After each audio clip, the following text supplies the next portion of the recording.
Welcome to Penrose Learning, where we make understanding easy. In this video, I will explain how to replace a Dodge Durango radiator. First, gather all necessary tools, including a wrench set, pliers, and a large drain pan. Always ensure your engine is completely cool to prevent burns from hot coolant or engine components. Next, locate the radiator drain plug, usually at the bottom, and carefully drain all the old coolant into your prepared container. This initial step is crucial for a safe and clean replacement process. Now, let's get to removing the old radiator. For safety, always disconnect the negative terminal of your vehicle's battery first.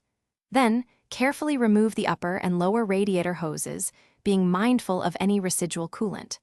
Next, unbolt the fan shroud and gently lift it out of the way.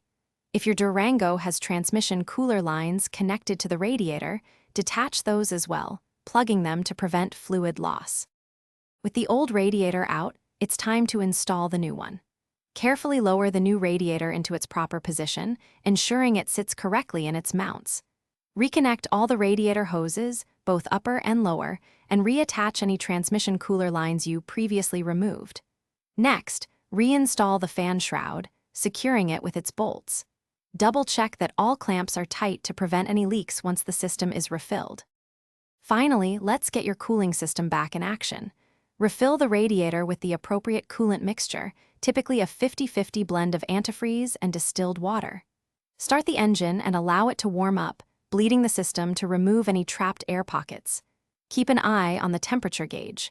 Once the engine reaches operating temperature, carefully check for any leaks around the hoses and connections. Also, be sure to check the description for a link to little trees, black ice, and other great deals.